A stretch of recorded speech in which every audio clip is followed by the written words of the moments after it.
Итак, центральная тема мировой политики – итоги саммита в Стамбуле. Лидеры России, Германии, Франции и Турции обсуждали ситуацию в едва ли не самой горячей точке на планете – Сирии.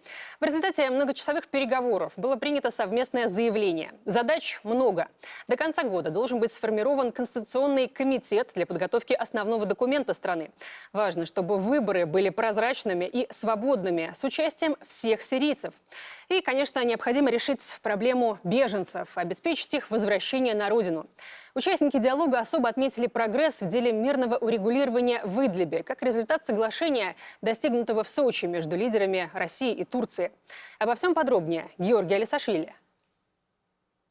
В таком формате сирийскую проблему обсуждали впервые, так что неудивительно, что переговоры затянулись до позднего вечера. И даже после итоговой пресс-конференции официальная программа саммита не была завершена. На деловой ужин, куда лидеры 4 стран отправились сразу после пресс-конференции, Владимир Путин, по словам его пресс-секретаря, приехал с подарками – сибирскими орешками, ягодами, рыбой.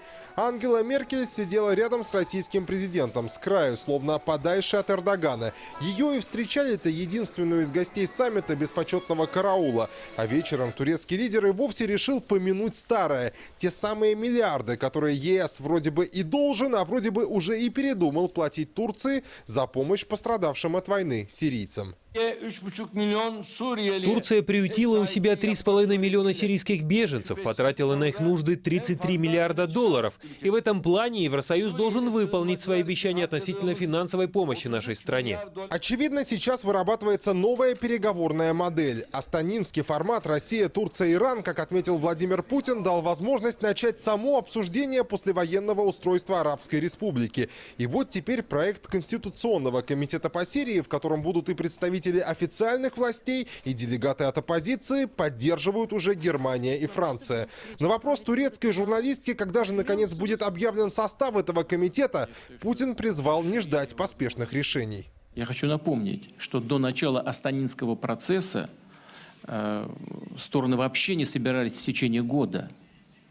Этот процесс просто забуксовал. Вообще ничего не происходило. Потом мы инициировали Астанинский процесс вместе с президентом Турции и с президентом Ирана.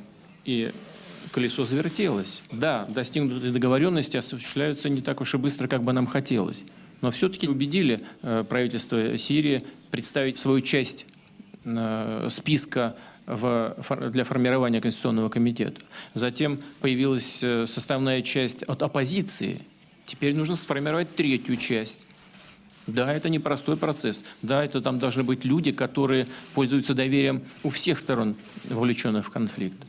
Но нужно набраться терпения, с уважением относиться ко всем участникам этого процесса. Только на этом пути нас ждет успех. И уже следующий этап – проведение выборов.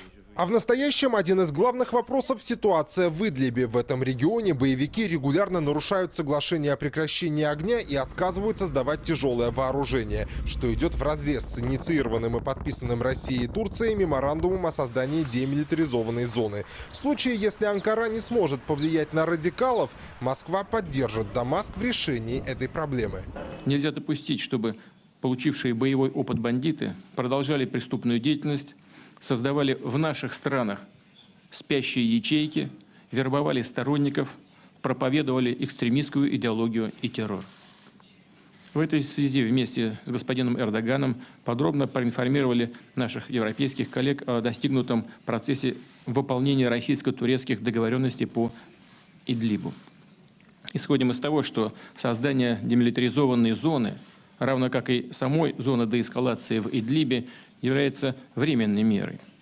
Рассчитываем, что турецкая сторона в ближайшее время обеспечит завершение отвода оппозиции из демилитаризованной зоны тяжелого вооружения и военных формирований. Если радикальные элементы будут препятствовать решению этой задачи, Россия оставляет за собой право оказать действенную поддержку решительным действиям сирийского правительства по ликвидации этого очага террористической угрозы. Еще одна угроза – гуманитарная катастрофа, на грани которой оказалась целая страна. Зачастую беженцам просто некуда возвращаться. По словам российского президента, формат сегодняшнего саммита может быть расширен. Координация общих усилий, даже если позиции сторон не во всем совпадают, пойдет на пользу, как минимум, в решении гуманитарных проблем в Сирии. Георгий Алисашвили, Олег Крупен, Вячеслав Манихин, Кирилл Зотов. Первый канал. Турция.